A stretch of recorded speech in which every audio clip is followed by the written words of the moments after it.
Babat Mangir versi Sosrowinoto, episode ketiga.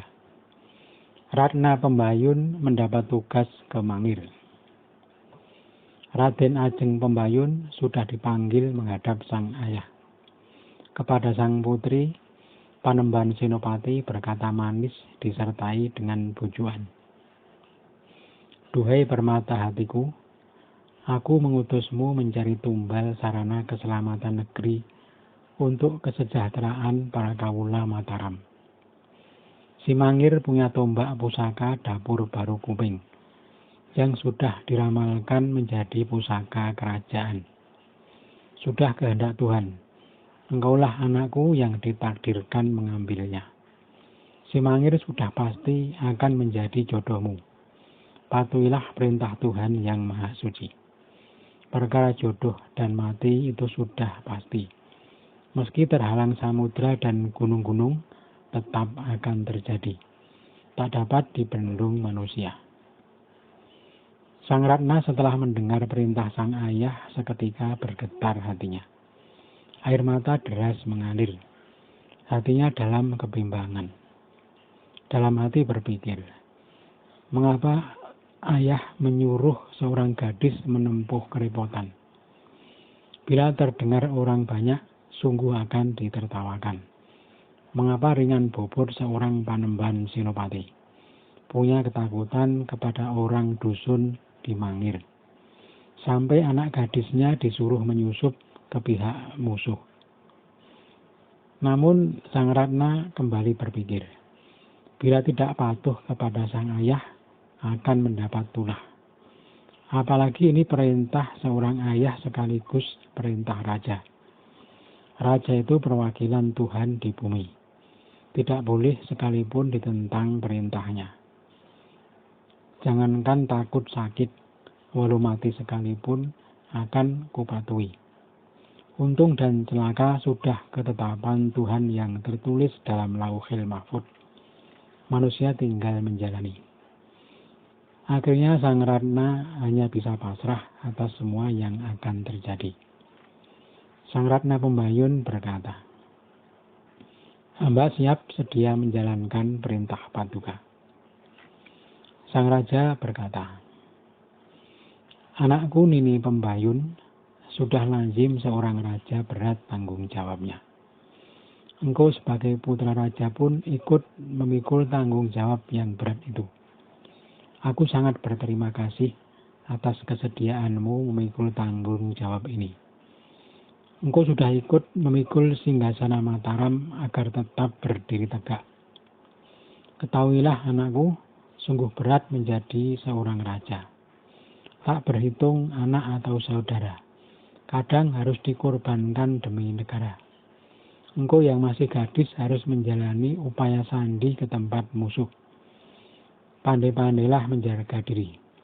Aku pasrahkan engkau kepada Allah yang mempunyai sifat qadim dan bako agar melindungimu dalam perjalanan. Semoga perjalananmu selamat, jauh dari halangan. Semoga tugas yang dibebankan negara kepadamu dapat engkau selesaikan dengan baik. Sang Raja lalu berkata lagi, kelak bila engkau sudah bertemu si Mangir, upayakan agar mau menghadap kepadaku.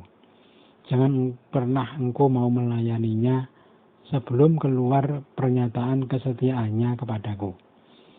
Dan satu lagi pesanku, bila dia lengah, sabatlah ujung tombaknya dengan ujung kemben yang engkau pakai. Sang Raja lalu menceritakan asal-usul Kiai Ageng Mangir mendapat tombak wasiat Kiai Baru Kuping. Juga kesaktian yang dimiliki tombak tersebut. Sang Ratna Pembayun mendengarkan penuturan sang ayah dengan takzim. Sang Raja berkata lagi, anakku berhati-hatilah. Tombak itu sangat ampuh. Sekuat apapun seseorang jika terkena akan hancur. Kalau engkau bisa mengurangi keampuhan tombak itu, aku beri ilmu penawarnya. Sang Raja lalu mengajarkan kepada sang putri ilmu untuk menawarkan keampuhan tombak, ilmu yang juga dapat menawarkan bisa beracun, dan ilmu untuk membuat ngantuk. Semua sudah dikuasai oleh sang Ratna Pembayun. Walau seorang wanita, tapi Ratna Pembayun mampu menguasai dalam tempo yang singkat. Setelah selesai, Ratna Pembayun berganti busana sederhana. Sekilas sudah tidak tampak lagi seperti seorang putri raja. Namun bila dilihat oleh orang yang tajam penglihatan, pasti masih tampak tanda-tandanya. Ibarat minyak dengan air, hanya mereka yang mampu mengenali ciri-cirinya yang dapat membedakannya. Setelah semua siap, Pembayun kembali menghadap sang ayah. Sang raja berkata, "Berangkatlah anakku, mumpung saatnya baik. Aku pasrahkan kepada Tuhan keselamatanmu di jalan. Semoga engkau selamat terhindar dari mara bahaya. Terimalah bahwa perjalanan hidupmu harus seperti ini. Kepada kalian semua, apa yang akan kalian lakukan sungguh berat. Kalian berhati-hatilah.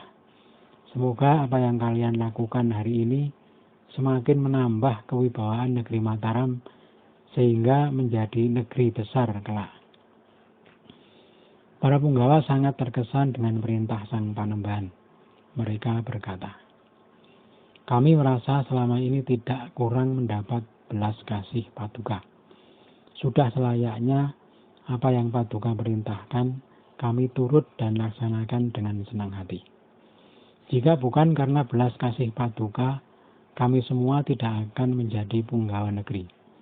Sudah selayaknya kami membalas dengan pengabdian. Kami berharap Paduka lestari memerintah Nusa Jawa, panjang usia dan selalu mendapat keselamatan. Kami juga sekaligus berjanji, bila Mangir tak dapat kami kuasai dengan cara halus, para abdi rela dicabik-cabik menjadi debu." Panembahan Senopati berkata sambil berilang air mata karena haru, "Sangat-sangat aku terima janji kalian, juga pernyataan pengabdian kalian yang tulus." Adipati Mandoroko menyambung, "Aku memuji untuk keselamatan kalian. Semoga dijauhkan dari amarah Tuhan yang Maha Kuasa dan mendapat keridhaan dari para leluhur yang sudah berada di surga." Para punggawa satu persatu sungkem kepada Panembahan Senopati dan Ki Adipati Mandoroko. Raden Ajeng Pembayun juga sungkem memeluk kaki sang ayah.